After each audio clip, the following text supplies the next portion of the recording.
বিষয়টা হচ্ছে যে উনি প্রযোজক যারা, আপনারা জানেন যে এফডিসি এটা একটা সরকারি প্রতিষ্ঠান এবং ফিল্ম ডেভেলপ করার জন্য এই প্রতিষ্ঠানটা, তো এখানে স্টেক হোল্ডার মেইন যারা তারা হলো প্রডিউসার। তো সেখান থেকে এই প্রযোজকদের সঙ্গে কিছু নতুন, আমি পুরনো সেই সময় ছবি টবি প্রডিউস করতাম, সেই জন্য উনি জাস্ট মত বিনিময় করা এবং উনি নতুন এসছেন, উনি সবার সহযোগিতা চাইলেন যে এফডিসিকে আবার সুন্দর করে উনি করতে চান। এটার যে পূর্বের যে আমরা বলতাম চলচ্চিত্রের সূতিকাগার হলো এফডিসি, তো বর্তমান প্রজন্মকে নিয়ে আবার এই ফিল্ম ইন্ডাস্ট্রিকে উনি সুন্দর রূপে তৈরি করতে চান এবং সবার সহযোগিতা। স্যান্ডেলিনা সো, রূপচর্চায় আভিজাত্য।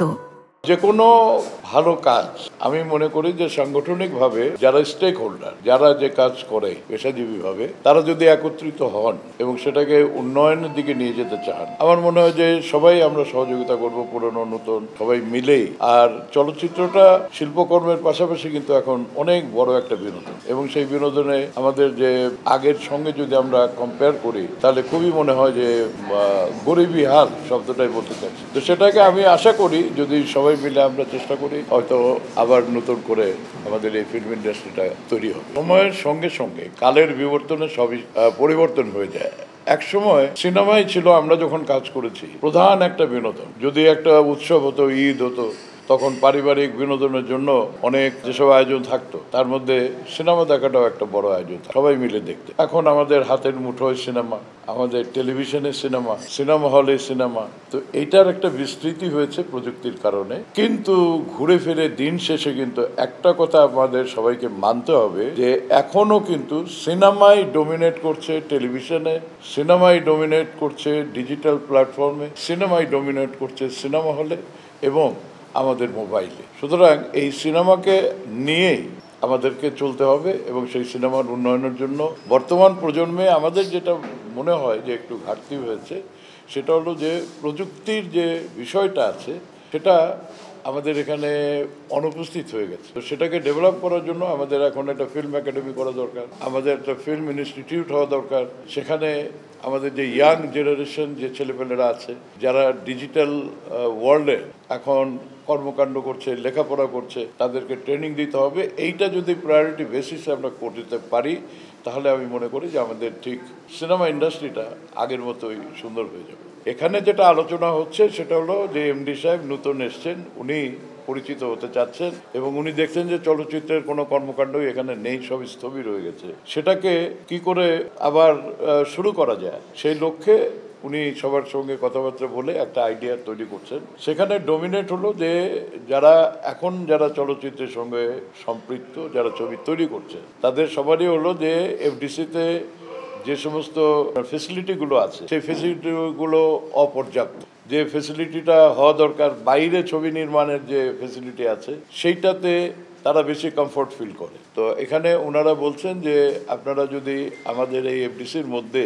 যদি সেই ওয়ার্কিং এনভায়রনমেন্টটা সুন্দর করে দিতে পারেন, ফ্লোরগুলো রিনোভেট করতে পারেন, আমাদের এখানে সিকিউরিটি দিতে পারেন শিল্পীদের, তারপরে যদি কোনো কিছু হিডেন চার্জেস থাকে সেই চার্জগুলো যেগুলো বাইরে কম আমাদেরকে একটু বেশি দিতে হয়, এই সমস্ত বিষয়গুলো ওনারা বললেন। তারপরে যে আলোচনা হলো যে ঠিক আছে, আপনারা এগুলোকে একত্রিত করে এক জায়গায় বসে বর্তমান যারা করছেন সেগুলোকে লিখিতভাবে উপস্থাপন করা হবে এবং প্রযোজক সমিতির যে প্রশাসক এখন আছে উনি তখন এগুলোর একটা আয়োজন করবেন, আবার তাদের সঙ্গে বসবেন এবং সেগুলো মন্ত্রণালয়ে নিয়ে গিয়ে যিনি এখন আমাদের উপদেষ্টা আছেন, যারা সরকারে আছেন, তাদের সামনে তুলে ধরবেন এবং এই বিষয়গুলো যতটা দ্রুত সম্ভব করার চেষ্টা করবেন। আসলে তো সমিতি থাকবেই, সমিতি ছাড়া প্রতিনিধিত্বমূলক একটা সংগঠন সব পেশাতেই আছে, শুধু যে চলচ্চিত্রে আছে সেটা তো নয়।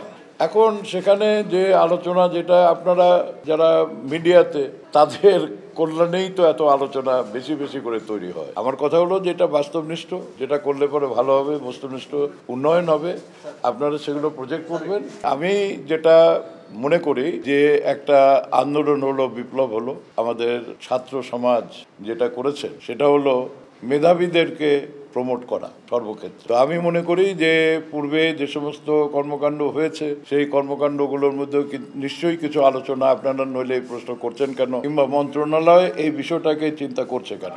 তো সেখানে যদি কোনো রকমের ফেভারিটিজম হয়ে থাকে কিংবা অনিয়ম হয়ে থাকে তো সেগুলো পর্যবেক্ষণ করে তদন্ত করে এগুলোকে রিপেয়ার করে যারা মেধাবী অ্যাকচুয়ালি সেন্সর বোর্ড নিয়ে যতটা চিন্তা ভাবনা করা হচ্ছে সেন্সর বোর্ডের তো কিছু করণীয় নাই যদি ছবি উনি এফডিসিতে তৈরি না করে, তাহলে সেন্সর বোর্ডের দেখবে কি, তাই না? তো সেন্সর বোর্ডটা হলো আপেক্ষিক একটা জায়গা, এটা হলো সম্পূরক একটা জায়গায় আসতে পারে। আর অনুদানের যে বিষয়টা ছিল, এই অনুদানের বিষয়টা হচ্ছে যারা মেধাবী তাদেরকে প্রমোট করার জন্য, তাদেরকে সাপোর্ট দেওয়ার জন্য সরকারের তরফ থেকে একটা ফাইন্যান্সিয়াল সাপোর্টের বেশি ছিল। কিন্তু পরবর্তীতে দেখা যায় যে অনেক সময় অনেকেই এই সমস্ত বিষয় নিচ্ছে যেগুলো আপনাদের মিডিয়াতে সমালোচিত হচ্ছে, সেই সমালোচনাগুলো যাতে না হয় সেই উদ্দেশ্যে আমি মনে করি যে এটা রিভিউ করা হচ্ছে, পর্যালোচনা করা হচ্ছে, তারপরে যেটা করা দরকার সেটা আশা করি করবেন। আমি তো মনে করি অবশ্যই সম্ভব, নাথিং ইজ ইম্পসিবল। কারণ হলো যদি আমরা সবাই চাই যে এটা সঠিক নয়, যেটা সঠিক সেটার প্রতি আমি মনে করি যে সবারই সমর্থন থাকে। যেভাবে আমরা দেখেছি যে একটা নাজরুল আন্দোলন হলো, সেই আন্দোলনের প্রেক্ষাপটে আমরা একটা নতুন স্বাধীনতার কথাই অনেকে বলেন, আমিও তার সাথে একমত। তো সুতরাং যেটা বেঠিক আছে সেটা ঠিক অবশ্যই করা সম্ভব যদি আমরা সবাই একত্রিত হই এবং সবাই চাই, এবং ভালোটা আমার মনে হয় সবাই চাই, মন্দটা আমরা পরিহার করতে চাই। সুতরাং এই ভালো মন্দ থাকবে, কিন্তু ভালো যেন ডমিনেট করে, মন্দ যেন ধীরে ধীরে চলে যায়।